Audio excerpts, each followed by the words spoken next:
We start tonight with an update on the possible release of a sexually violent predator, Gregory Vogelsang. The 57-year-old was granted early release under California's elderly parole law, and today the state parole board re-examined that decision and made a decision. ABC 10's Nazi Javid shows us how community members took their concerns directly to the board ahead of today's ruling.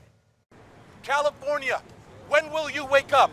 The California Board of Parole hearings granted elderly parole to 57-year-old Gregory Vogelsang, a sexually violent predator sentenced to more than 350 years in prison for crimes against children in Citrus Heights. We should be standing with survivors, not re-traumatizing them.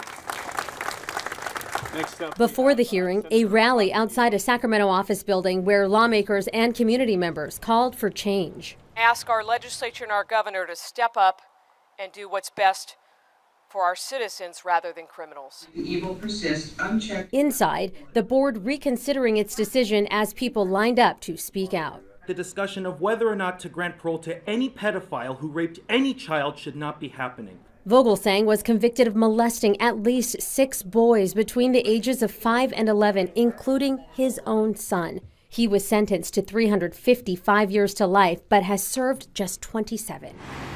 Cases like this and others recently recommended for release are now driving new legislation aimed at changing California's elderly parole program. The governor has made a lot of comments about how he really has no ability to change the results of what is happening. But the reality is that he is the one that signed the bills that created the environment to make this possible, and he is the one that appointed the members of this parole board.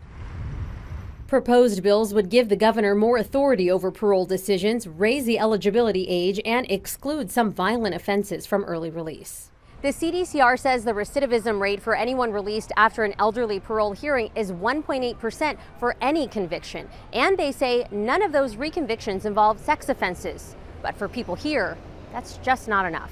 1.8% is not zero. But it's not zero. What about his young victims?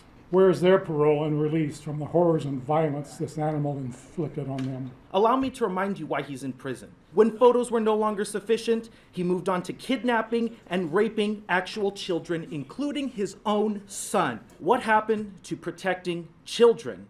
In Sacramento, Nazi Javid, ABC 10. Nazi, thank you. The Board of Parole hearings voted to send Vogelsang's parole grant to what's called a rescission hearing. That hearing is expected within the next 4 to 6 months and will determine whether the original decision to grant parole was made in error.